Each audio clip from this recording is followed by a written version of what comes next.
Base check. Stop Identity recording. versus Checkbox role checked. To clear confusion. check mark, press space bar.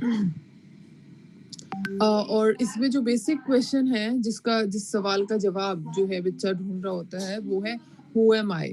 JAWS find who am dialog. I, Find what escape. मैं Escape. क्या हूँ, मैं कौन हूँ, मेरी क्या परिभाषा है, मैं क्या जीवन Unloading में करना JAWS. चाहता हूँ, मैं किन लोगों से जुड़ा Enter. हुआ हूँ, मेरी पहचान क्या है। अपने से संबंधित सारे सवाल जो है बच्चे के जहन में आने लग जाते हैं। तो अगर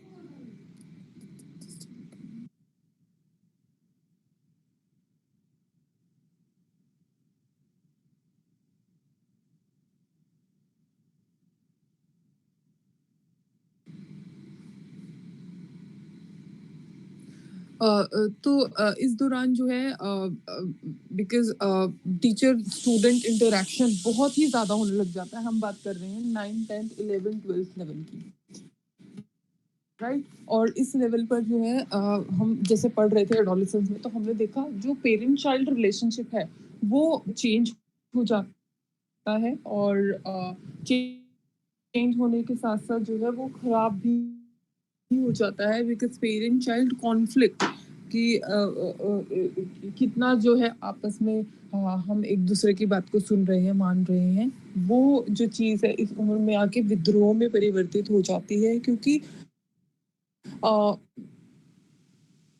एक और चीज़ों को लेकर, दूसरों को लेकर नज़रिया बन रहा होता है और दूसरी तरफ माँ बाप हैं जो खुद कंफ्यूजन में रहते हैं कि बच्चा बड़ा हो गया है कि अभी भी छोटा है और उससे किस तरीके का व्यवहार करना है। तो दोनों तरफ की कंफ्यूजन को देखते हुए बहुत ज़्यादा मतलब चांसेस रहते हैं और ज़्यादातर केसेस में देखा भी गया है कि बहुत कॉन्फ्लिक्ट रहते हैं आपस में, राइट। तो पेरेंट्स से जो है रिलेशनशिप एक तरीके से खराब हो रहा होता है, वहीं दूसरी तरफ जो है फ्रेंड्स का रोल बहुत इंपॉर्टेंट हो रहा होता है। फ्रेंड्स के रोल के साथ साथ टीचर का रोल भी बहुत ज़रूरी हो जाता है बिकॉज इस उम्र में टीचर या तो दोस्त बन सकता है या फिर जो है टीचर से किसी तरीके का जो है कोई भी मनमुटाव रह सकता है। तो दोनों ही परिस्थितियों को ध्यान में रखते हुए एक टीचर को ये समझने की ज़रूरत है कि कितना ज़्यादा जो है रोल कन्फ्यूजन है बच्चे को और एक ट्रांजिशन की फेज़ है, एक बदलाव की उम्र है ये, जहाँ पर जो इंसान है ना वो बच्चा है, ना वो वयस्क है, एक बीच का जो है ये फेज़ है और इस फेज़ में सबसे ज़्यादा कन्फ्यूजन्स हैं। तो ये इस परिस्थिति को टीचर को समझते हुए बच्चों को हेल्प करना चाहिए, उनको ये बताना चाहिए कि कौन से बिहेवियर्स हैं, कौन सी एक्शंस हैं जो उनको हेल्प कर सकते हैं एक full fleshed fully functioning adult बनने के लिए, और कौन सी ऐसी चीज़ें हैं जिनसे उनको बचना है, जो एक्सपेरिमेंटल हैं, जो रिस्क वाली हैं और जो उनके लिए फ्यूचर में जो है हार्मफुल रह सकती हैं, राइट। तो टीचर अगर राइट उनको गाइडेंस देगा और राइट काउंसलिंग भी अगर टीचर की रहेगी, दोनों ही चीज़ें ज़रूरी है बिकॉज हम इसके अंदर करियर की भी बात कर रहे थे कि करियर रिलेटेड डिसीजंस इस उम्र में लेने पड़ते हैं। बहुत ही मतलब ये एक जिसको बोलते हैं ना कि ऐसी उम्र है जिसका प्रभाव पूरी पूरी उम्र रहने वाला है, राइट। तो इस उम्र में लिए गए डिसीजंस आपके साथ पूरी जिंदगी भर रहते हैं, तो राइट गाइडेंस बहुत ज़रूरी है स्पेशली टीचर की तरफ से। एंड एक और जो चीज़ है जो बहुत ज़रूरी है इस वक्त पर वो ये है कि एक रिकन्सिलिएशन करना, मतलब एक ऐसी समझ पर पहुंचना जिससे इंसान ये समझ सके कि मैं कैसा इंसान हूँ।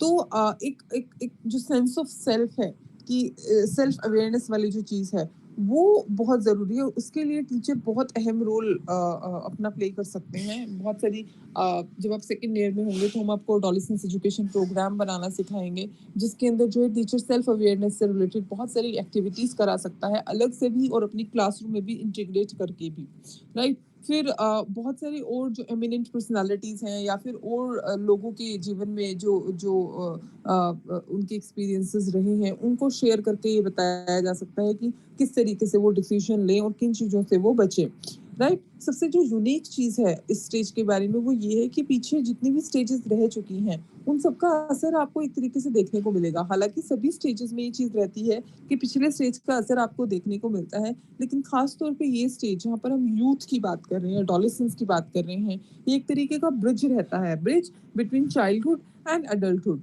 राइट? तो ज़बरदस्त मतलब चेंजेस रहते हैं। आप ग्रोथ कर्व को याद कीजिए, शायद अर्ली चाइल्डहुड के अलावा एडोलेसेंस ही ऐसा फेज़ है जहाँ पर ड्रास्टिक चेंजेस मतलब बहुत ही बड़े पैमाने पर जो है बदलाव आ रहे होते हैं। फिज़िकल लेवल पर, सेक्सुअल लेवल पर, इमोशनल लेवल पर, सोशल लेवल पर, हर मतलब आयाम विकास के हर आयाम पर आप बदलाव देखेंगे। तो जितने भी बच्चे के रोल हैं सोसाइटी में और अपने आसपास के एनवायरनमेंट में, उन रोल्स से अवगत कराना टीचर को बहुत ज़रूरी है, राइट? ताकि बच्चा जो है अपने आप को प्लेस कर सके कि ओवरऑल जो सोसाइटी है, जो स्कूल है या एनवायरनमेंट है, उसमें जो है उसकी क्या अहमियत है, उसकी क्या प्लेस है, राइट? फिर बहुत बार जो है ये कन्फ्यूज़न रहता है बच्चों के अंदर कि हम बच्चे हैं कि बड़े हैं। रोल कन्फ्यूज़न में जो हम बात कर रहे हैं इस चीज़ की, तो टीचर को चाहिए कि उनको जो है वयस्कता की तरफ जो है प्रेरित करे। हाँ, और उनको इस तरीके से जो है समझाया जाए कि वो अब बच्चे नहीं रहे हैं और अब बच्चे से जो है वो वयस्क की तरफ बढ़ रहे हैं। तो जब इस तरीके की डिस्कशन हो रुक जाओ, गिव मी अ सेकंड।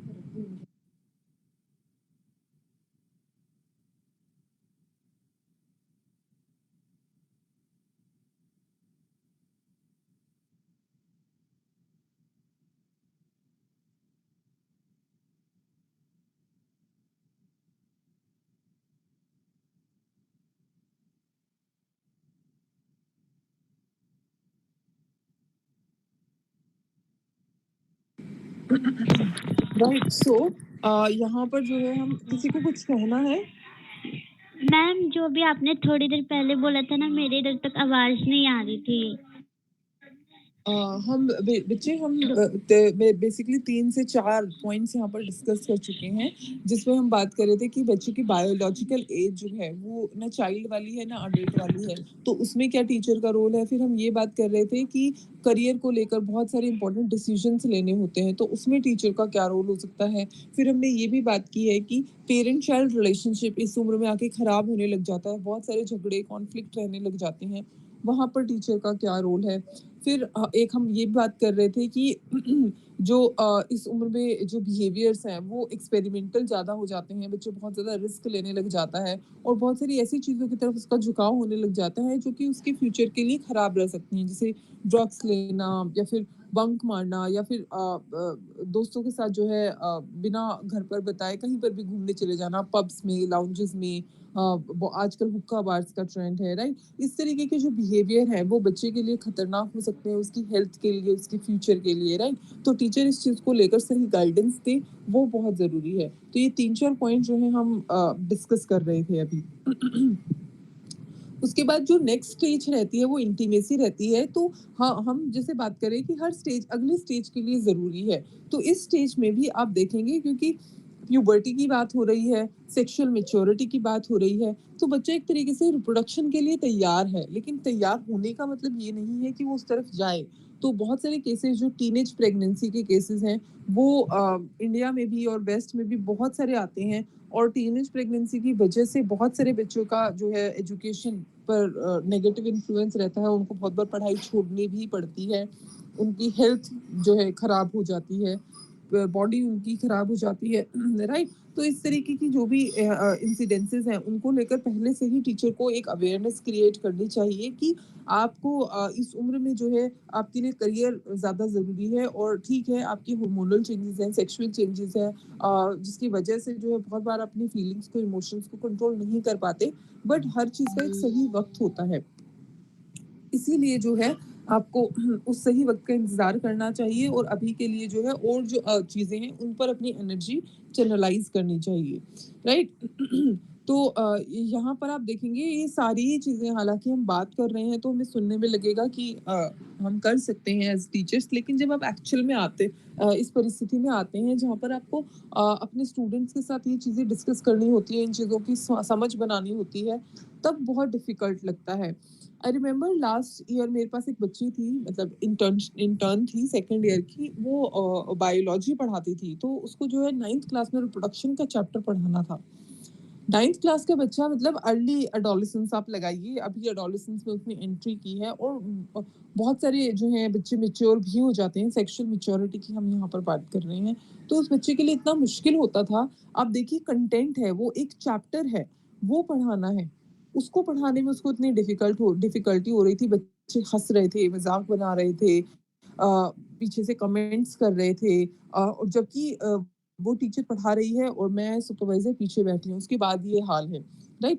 अगर आप पढ़ाई के अलावा और चीज़ों पर जो कि जो है उनकी सेक्सुअलिटी से रिलेटेड भी हैं, उनकी करियर से रिलेटेड भी हैं, अगर आप वो डिस्कस कर रहे हैं तो आप देखिए कितना मतलब कैसा माहौल होगा, बच्चे कितना सुनेंगे, आपको कितना मज़ाक बनाएँगे उस चीज़ का, या फिर आपको जो है कितना अलाउ करेंगे कि आप उस चीज़ पर कोई डिस्कशन कर सकें। तो रियलिटी में देखें तो टीचर के लिए बहुत डिफ़िकल्ट रहता है इस स्टेज में बच्चों के साथ जो है डील करना। लेकिन अगर आप जो है एक वो रेपुटेशन रेपो बिल्डिंग अगर कर पाए, बच्चों के साथ एक अच्छा रिलेशनशिप डेवलप कर पाए, तो आपके लिए ईज़ी हो जाता है बच्चों तक पहुँचना, अपने विचार बच्चों तक पहुँचाना और उनके साथ जो है एक हेल्दी रिलेशनशिप बनाए रखना।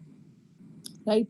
देन नेक्स्ट स्टेज है intimacy versus isolation. Sixth stage, अगर हम सिक्स्थ स्टेज की बात करें तो इस स्टेज में जो है जो हम जैसे पहले भी बात कर चुके हैं, यूजुअली एक लाइफ पार्टनर की खोज शुरू हो जाती है और मतलब इंसान जो है अपने आप को इस चीज़ के लिए प्रिपेयर कर लेता है कि अब मुझे एक फैमिली की तरफ जाना है, एक लाइफ पार्टनर की मुझे ज़रूरत है, और वो ये सोचने लग जाता है कि इस लाइफ पार्टनर में क्या-क्या कैरेक्टरिस्टिक्स होनी चाहिए, राइट? तो कहीं न कहीं जैसे हम पिछले स्टेजेस में भी बात कर रहे थे कि पिछले जो स्टेज जा चुकी है, उस पर डिपेंड करेगा कि आपकी नेक्स्ट स्टेज में आपकी किस तरीके से आपकी परफॉर्मेंस रहेगी, कितना आप उसके साथ एडजस्ट कर पाएँगे, कितना कंसोलिडेटेड वे में आप उसको सक्सेसफुली कंप्लीट कर पाएँगे।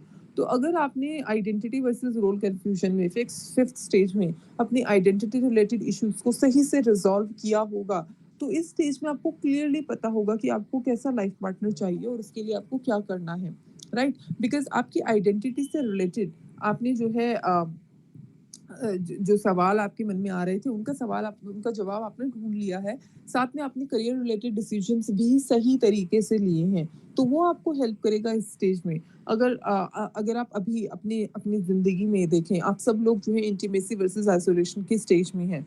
तो अगर आप जो है अपने आप को मेबी 2 या 3 साल में एक सेटल्ड करियर के तौर पे देख रहे हैं, तो आपको क्लियर होगा कि आपको कैसा लाइफ पार्टनर चाहिए, कि जॉब होनी चाहिए, कैसी जॉब होनी चाहिए, अपीयरेंस के तौर पर कैसा होना चाहिए, फैमिली बैकग्राउंड कैसा होना चाहिए, और बहुत सारी क्वालिटीज़ जो अपने आप लाइफ पार्टनर में चाहेंगे। वहीं पर अगर आपका कोई साथी है, जो मेबी आपके साथ स्कूल में रहा हो, जो आगे नहीं पढ़ पाया हो, या फिर वो डिसीजंस जो है करियर से रिलेटेड उसने ठीक से ना लिए हों और अभी भी वो जो है दुविधा में है कि क्या करना है, क्या नहीं करना है।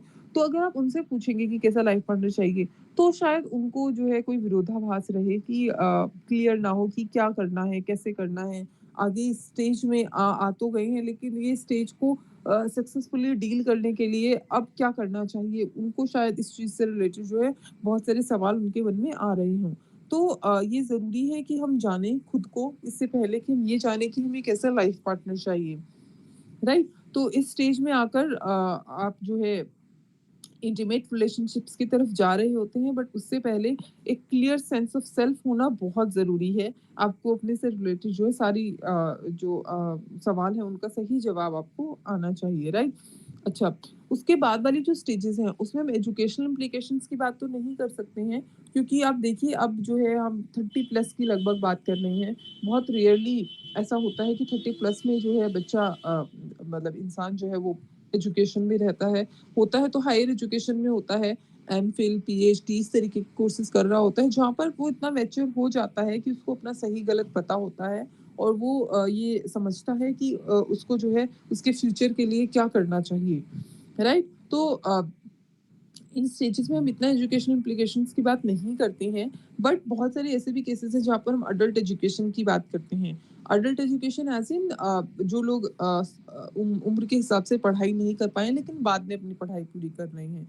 तो उस दौरान जो है हमें मतलब ये देखना चाहिए, अगर हम इस तरीके की चीज़ों में इन्वॉल्व हैं तो उस एज का जो है मेन डेवलपमेंटल टास्क क्या है और किस तरीके से जो है हम मदद कर सकते हैं उस स्टेज को क्लियरली सक्सेसफुली मतलब कंप्लीट करने के लिए उन इंसानों को, ठीक है, जो अडल्ट एजुकेशन के लिए हमारे पास आ रहे हैं। सो दिस इज इट अगर एजुकेशनल एप्लीकेशंस की बात करें। आई होप एरिक्सन की थ्योरी आप सबको क्लियर है। कोई सवाल पूछना है तो आप पूछ सकते हैं, बिकॉज हमने थ्योरी भी कर ली है, क्रिटिसिज्म भी कर लिए हैं और एजुकेशनल इम्प्लीकेशंस भी कर लिए हैं। कुछ पूछना है आपको? हम ये लास्ट वाली स्टेज एक और बार बता देना जो अभी आपने बताया। बच्चे जो लास्ट वाली थ्योरी है वो लास्ट वाली जो स्टेज है उसके लिए हम अलग से एजुकेशन इम्प्लीकेशंस की बात नहीं कर रहे हैं, क्योंकि उसमें जो है एजुकेशन में नहीं होगा इंसान, राइट। अडल्ट एजुकेशन में अगर होगा तो उस मेन डेवलपमेंटल स्टेज का जो टास्क है उसको ध्यान में रखते हुए ही हम उसको हेल्प करेंगे उस स्टेज को सक्सेसफुली कंप्लीट करने के लिए। Okay ma'am. जस मैम हाँ जी। मैम मेरे को ये पूछना था कि जैसे मैम ये स्टेजेस हैं ये सारे इंटर रिलेटेड है, मतलब एक का इफेक्ट दूसरे के ऊपर और दूसरे का इफेक्ट तीसरे के ऊपर। बिल्कुल बिल्कुल सब इंटर रिलेटेड है, इंटीग्रेटेड है, एक दूसरे पर इनका असर रहता है। और आप जो है किसी भी एक स्टेज को आइसोलेशन में नहीं समझ सकते हैं। आप ये नहीं सोच सकते हैं कि ये स्टेज का इससे पिछले वाली स्टेज का और आगे आने वाली स्टेज का कोई संबंध नहीं है। सारी थ्योरी सारी स्टेजेस जो हैं वो एक दूसरे से संबंधित है और एक दूसरे पर उनका असर रहता है। मैम मैं ये पूछ रहा था कि अगर हम अपने इसके दौरान अगर कोई मान लो फर्स्ट सेकंड थर्ड स्टेज में अगर इस चीज की डेवलपमेंट नहीं हो रही तो मैम आगे जाके जो स्टेजेस है उसमें भी मैम फिर वो डेवलपमेंट नहीं होगी। डेवलपमेंट नहीं होने का मतलब ये नहीं है कि आप उस स्टेज में जाएंगे नहीं। ऑब्वियसली उम्र के हिसाब से जो है सारे के सारे आपके सामने चैलेंजेस आएंगे, लेकिन कितना सक्सेसफुली आप किस हद तक उसको क्लियर कर पाओगे। देखो एक कॉन्टिन्यूम की तरह आप इसको देखो, यस और नो की तरह मत देखो, कॉन्टिन्यूम में कि एक तरफ जो है कंप्लीटली सक्सेसफुल है, एक तरफ जो है कंप्लीटली अनसक्सेसफुल है। उसके बीच में बहुत सारे पड़ाव है, बहुत सारी रेंज है जो आ सकती है। जैसे कि मानो कि मैं आपको बोलूं कि क्या झूठ बोलना सही है। अब झूठ बोलना सही है ये बहुत सारी चीजों पर डिपेंड करेगा। बहुत बार हम जो है किसी का दिल ना दुखे या फिर किसी को बुरा ना लगे उसलिए भी हम झूठ बोल देते हैं। कई बार ऐसा भी होता है कि हम चुप रहते हैं, हम ना झूठ बोलते हैं ना हम सच बोलते हैं, वो भी झूठ की तरह भी लिया जा सकता है, उसको सच की तरह भी लिया जा सकता है, राइट। तो ये हाँ या ना में जवाब देना बहुत कठिन है इस चीज का। ऐसे ही कंप्लीटली सक्सेसफुल और कंप्लीटली अनसक्सेसफुल ये एक्सट्रीम एंड्स हैं। इसके बीच में बहुत सारी और रेंज है जहां पर इंसान रह सकता है कि ज्यादा सक्सेसफुल की तरफ है, ज्यादा अनसक्सेसफुल की तरफ है। तो वो डिपेंड करेगा प्रीवियस स्टेजेस पर कि उनमें डेवलपमेंट कैसी रही। तो आप रोक नहीं सकते हैं। आप ऐसा नहीं है कि आप एक स्टेज पर रुक जाएंगे, आप आगे तो बढ़ेंगे, क्योंकि उम्र के हिसाब से आपको जो है सारी ही चैलेंजेस को सामना करना पड़ेगा, राइट। लेकिन कितना सक्सेसफुली आप उस चीज को फेस कर पाएंगे और क्रॉस कर पाएंगे वो डिपेंड करेगा कि प्रीवियस स्टेजेस आपकी कैसी रही हैं, ठीक है।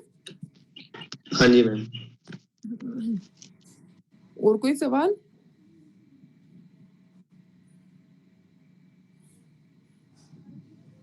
मैम हाँ जी मैम एग्जांपल में हम क्या लिख सकते हैं फिफ्थ स्टेज का एजुकेशन इम्प्लीकेशंस में? क्या क्या मैं समझी नहीं रूपम। मैम आपने एग्जांपल के लिए बोला था, तो क्या एग्जांपल हो सकते हैं कौन सी स्टेज का? फिफ्थ स्टेज का? फिफ्थ के लिए बोल रहे हो, सिक्स्थ के लिए?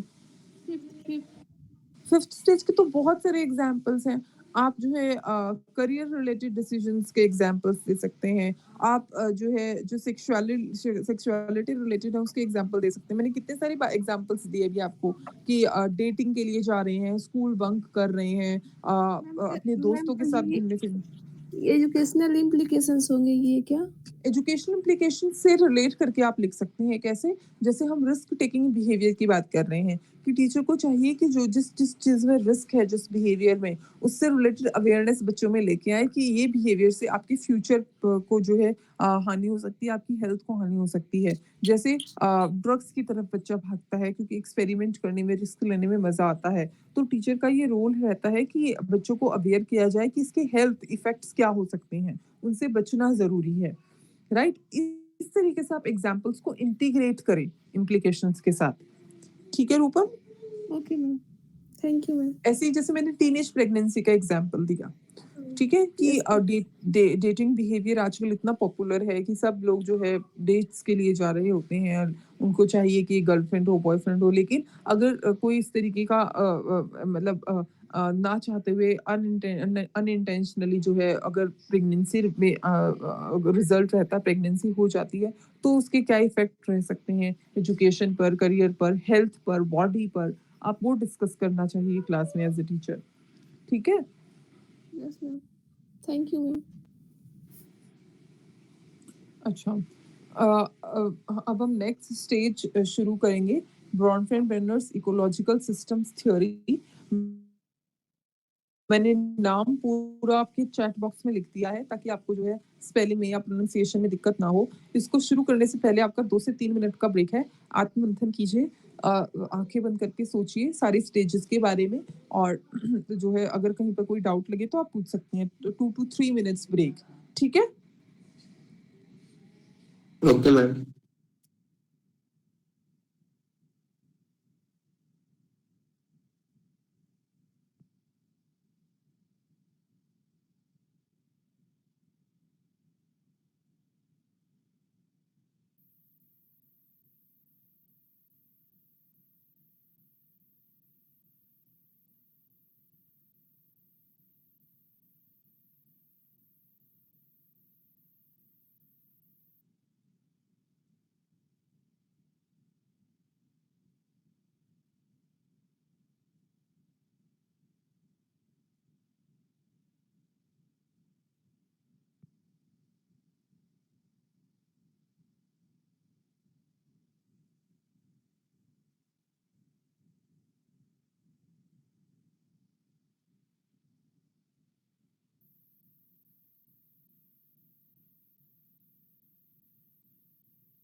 डन, हम शुरू करें नेक्स्ट थ्योरी।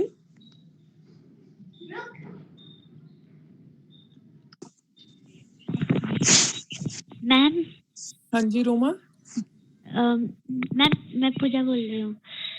पूजा, हाँ मैम जी। जैसे मैम जो फोर्थ स्टेज है ना, तो मैम हम उसमें एग्जाम्पल क्या ले सकते हैं, उसका मेरे को नहीं थोड़ा क्लियर नहीं हो रहे थे क्या समझ एग्जाम्पल। नहीं आया? एग्जाम्पल? हाँ जी मैम, जो फोर्थ स्टेज देखो, है। फोर्थ स्टेज है इंडस्ट्री वर्सेस इंफीरियोरिटी, है ना। Fourth yes stage ma'am. में बच्चा एलिमेंट्री स्कूल में रहता है। एलिमेंट्री स्कूल का मतलब ये है कि लगभग बच्चा जो है छठी से लेकर और मतलब 5वीं छठी से लेकर और 8वीं 9वीं तक में बच्चा रहता है। इस दौरान जो है सबसे इम्पोर्टेंट रोल टीचर का ये होता है कि बच्चे को वो सारी अपॉर्चुनिटीज दे जहाँ पर वो अचीवमेंट फील कर सके, अकम्पलिशमेंट फील कर सके, सक्सेसफुल फील कर सके, राइट। तो बहुत सारी ऐसी छोटी छोटी एग्जाम्पल्स होते हैं क्लास के अंदर जहाँ पर बच्चे को जो है जवाब देने के लिए या फिर जवाब देने की कोशिश करने के लिए जो है डिस्करेज कर दिया जाता है। जैसे टीचर बोलता है अच्छा ठीक है, तुम चुप रहो, अब तुम बताओ, राइट। बस तुम्हें इतना ही आता है और नहीं पढ़कर आए हो तुम, और बताओ, कुछ और बताओ, ये तो ऐसा तो नहीं बुक में लिखा हुआ, बुक में तो कुछ और लिखा हुआ है, राइट। तो ऐसी छोटी छोटी जो कमेंट्स होते हैं टीचर के, ये बच्चे को डिस्करेज करते हैं, बच्चे को इंफीरियोरिटी की तरफ लेकर जाते हैं। रादर देन दैट और बताओ और पढ़ने की कोशिश करो, सही डायरेक्शन में बात कर रहे हो और अच्छा कर सकते हो, इस तरीके के अगर एनकरेजिंग वर्ड्स बच्चे को बोले जाएंगे तो वो अकम्पलिशमेंट की तरफ जाएगा, अचीवमेंट की तरफ जाएगा, राइट। ऐसे ही other than classroom activities, other than academics, बहुत सारी और एक्टिविटीज स्कूल में हो रही होती हैं। तो टीचर को चाहिए कि बच्चे के इंटरेस्ट के हिसाब से वो एक्टिविटीज में बच्चे को पार्टिसिपेट करने का मौका दे, ताकि जब इंटरेस्ट से बच्चा पार्टिसिपेट करे तो उसका जो सक्सेस रेट है वो हाई रहता है, राइट। तो बच्चे को ये फील रह सके कि I can also do something, I can also be successful, I can also achieve something in life, right. तो drawing, dancing, sketch, creative writing, ऐसे राइटिंग, डिबेट्स, इस हर तरीके की एक्टिविटी के लिए टीचर का ये रोल होना चाहिए कि वो आइडेंटिफाई करे कि कौन सा बच्चा किस चीज में अच्छा है, ठीक है। जैसे मुझे पता है, अगर मैं आपकी सेक्शन की बात करूं कि रोमा की आवाज बड़ी अच्छी है वो जो बोलती है तो बड़ा अच्छा बोलती है, मुझे पता है विकास पोइट्री करता है, राइट। तो मुझे ऐसे अगर हर बच्चे का पता होगा तो अगर कल को जो है किसी तरीके का कुछ इवेंट होगा तो मैं स्पेशली आपको बोल सकती हूँ कि अच्छा तुम इस चीज में अपना कंट्रीब्यूशन करो, तुम इस चीज के लिए कोशिश करके देखो, क्योंकि मुझे पता है उधर इंटरेस्ट है बच्चे का। समझ आया Pooja? Yes ma'am, yes ma'am. I think Roma भी कुछ कहना चाह रही थी। रोमा? Yes ma'am. मैम मैं ये कह रही थी कि जो टीन एज का टाइम होता है, जैसे आपने ये चीज भी उठाई कि बहुत मुश्किल हो जाता है बच्चों को आज के टाइम में इन चीजों को बताना। टीचर्स का मुझे लगता है कि फ्रेंडली होना बहुत ज्यादा जरूरी हो जाता है। बिल्कुल बिल्कुल।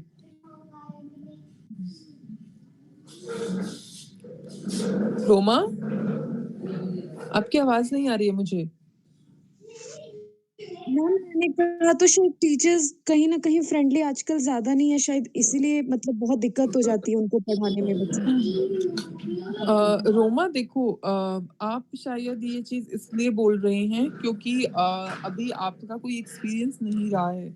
जब को। आप एक टीचर बन जाते हैं तो एक बहुत लाइन होती है, फाइन लाइन एज इन कि आपको एज ए टीचर और आपसे ज्यादा बच्चों को कभी एकदम से पता ही नहीं लगता कि वो लाइन कब क्रॉस हो जाती है और वो फ्रेंड से ज्यादा समझने मतलब आपको लग जाते हैं। जैसे खास तौर से टीनेज में क्योंकि हार्मोनल चेंजेस हो रहे होते हैं, सेक्सुअल डेवलपमेंट हो रही होती है बहुत ही फास्ट पेस पे, राइट। तो अक्सर टीचर की तरफ बच्चे का सेक्सुअल अट्रैक्शन होने लग जाता है, राइट। तो अगर वो फ्रेंडलीनेस की जो लाइन है वो आप ड्रॉ नहीं करेंगे तो बच्चा हो सकता है आपकी तरफ अट्रैक्ट हो और उस अट्रैक्शन के चलते कुछ भी गलत कदम बच्चा उठा सकता है, या फिर आपकी जो भी भावनाएं हैं, जो भी व्यवहार है, उसको गलत तरीके से इंटरप्रेट कर सकता है और आपके लिए भी और बच्चे के लिए भी वो लॉन्ग रन में बहुत सारी प्रॉब्लम्स लेकर आ सकता है, राइट? तो इसीलिए फ्रेंडली होना है, बट कितना होना है और कहाँ होना है वो बहुत ज़रूरी है। बच्चे को नहीं समझ है, ये आपको ये समझ डेवलप करनी होगी कि बस ये लिमिट थी, यहीं तक आप मुझसे बात कर सकते हैं, यहीं तक आप मुझसे टाइम स्पेंड कर सकते हैं। जैसे बहुत सारे बच्चे होते हैं मैं आपको एक पर्सनल एग्ज़ाम्पल अपना दूँगी। जब मैं इंटर्नशिप कर रही थी तो मेरा जो है एक जो लेवल था वो 9th क्लास में था। 9th क्लास में मैं मैथ्स पढ़ाती थी, राइट? अब धीरे-धीरे जैसे आप रिलेशनशिप डेवलप करती हैं तो रैपो बिल्डिंग हो गई। Towards the end there was a, child Farhad नाम था उसका। फरहद मतलब ऐसा हो गया था वो मुझे कहता था कि मैं आपके लिए मतलब गिफ्ट के लिए ये लाऊँगा तो I was a novice मुझे पता नहीं था तो मैं हँस के टाल देती थी कोई बात नहीं। तो एक दिन वो अपनी मदर का पूरा मेकअप किट मेरे लिए लेकर आया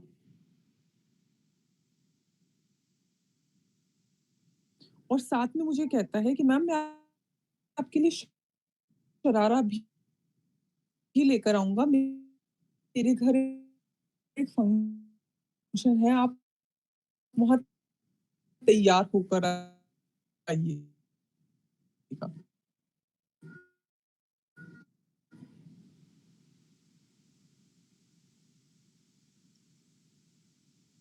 तो आई वाज़ सो शॉक्ड कि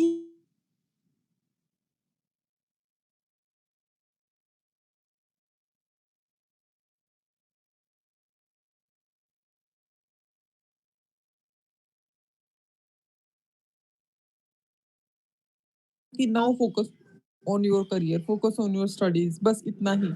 इससे ज़्यादा हम पर्सनल बात नहीं करेंगे। वो बहुत ज़रूरी है। समझ रहे हो Roma?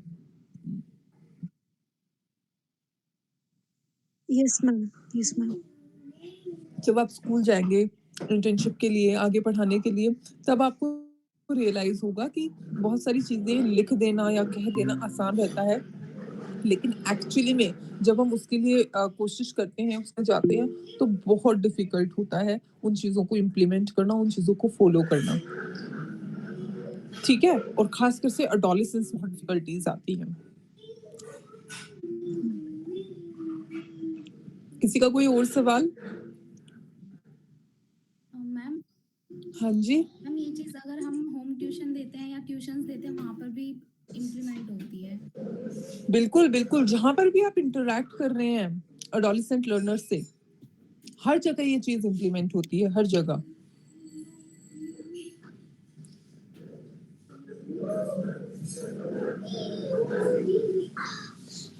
I think 5 he minute बचे हैं अब। दिवाकर कुछ पूछना है?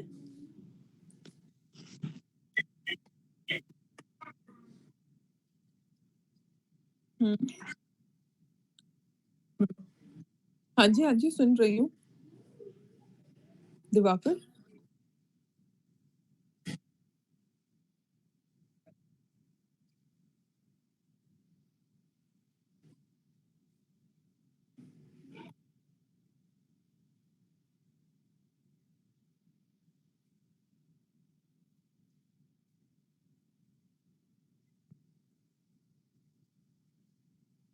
दिवाकर कितना डिस्कशन हुआ बच्चे, कहाँ रहते हो क्लास में? पूरा करियर से रिलेटेड हमने जेम्स मार्शल की थ्योरी की है, उस क्लास में नहीं थे क्या तुम? हमने 4 आइडेंटिटी स्टेटस की बात की, वो सब करियर से रिलेटेड है। कितना डिस्कशन किया हमने करियर पर क्लास में? करियर का तो मेन आएगा इसमें, करियर और सेक्सुअलिटी ये 2 चीज़ें तो मेन है इस स्टेज का। दिवाकर? हाँ, 5th स्टेज में ही तो बात हुई है। 5th स्टेज में ही तो हमने सारा ये करियर रिलेटेड डिस्कशन किया है और स्टूडेंट्स सबको याद है ना जेम्स मार्शल की थ्योरी? हमने पूरे 4 स्टेटसेस की बात की है। Identity moratorium, identity diffusion, identity foreclosure, identity achievement वो सब करियर से रिलेटेड है। करियर का हम इतना डिस्कशन कर रहे हैं इस स्टेज में। बताइए, सबको याद है? यस मैम, आपने उन लोगों से क्वेश्चन भी पूछा था ये चीज़ से हाँ, रिलेटेड। तो दिवाकर ये किस चीज़ का कन्फ्यूजन है बच्चे? करियर की तो हम बहुत डिस्कशन कर चुके हैं पिछली क्लासेस में, मुझे तो बड़ी हैरानी हो रही है, तुम ये सवाल कर रहे हो। दिवाकर, रेगुलर हो ना? नहीं, नहीं, करियर का तो हम इतना डिस्कशन कर रहे हैं, करियर तो मेन आएगा इस चीज़ में, करियर रिलेटेड डिसीजंस ही तो मेनली लेने होते हैं इस स्टेज में। ठीक है, आप सब लोग पूरी थ्योरी को एक बार ध्यान से जो है पढ़िए।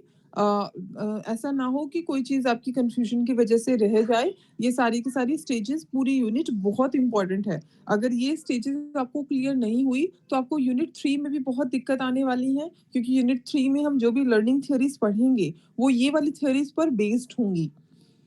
ठीक है? इनसे रिलेट करके हम पढ़ेंगे और यूनिट 2 में जब हम बात करेंगे चिल्ड्रन विद स्पेशल नीड्स की, तो उनकी स्पेशल नीड्स आप कैसे समझेंगे जब आपको स्टेजेस ही नहीं पता होंगी, आपको पता ही नहीं होगा कि किस उम्र में क्या ज़रूरतें हैं, तो आप जो है डिसेबिलिटी को कैसे समझेंगे, आप नीड्स को कैसे समझेंगे? तो तीनों यूनिट्स इंटीग्रेटेड हैं। अगर आप फर्स्ट यूनिट में ही फँस गए हैं, क्लियर नहीं हो पा रहा, तो आगे आपको बहुत परेशानियाँ होने वाली हैं। तो साथ-साथ सारी थ्योरीज़ आप क्लियर करते हुए चलिए, कोई कन्फ्यूजन है तो आप पूछते हुए चलिए। ठीक है? आज टाइम हो गया है, अगली क्लास से मैं नई थ्योरी शुरू करवाऊँगी, ब्रॉन्सन बेनर थ्योरी। मैम हाँ जी।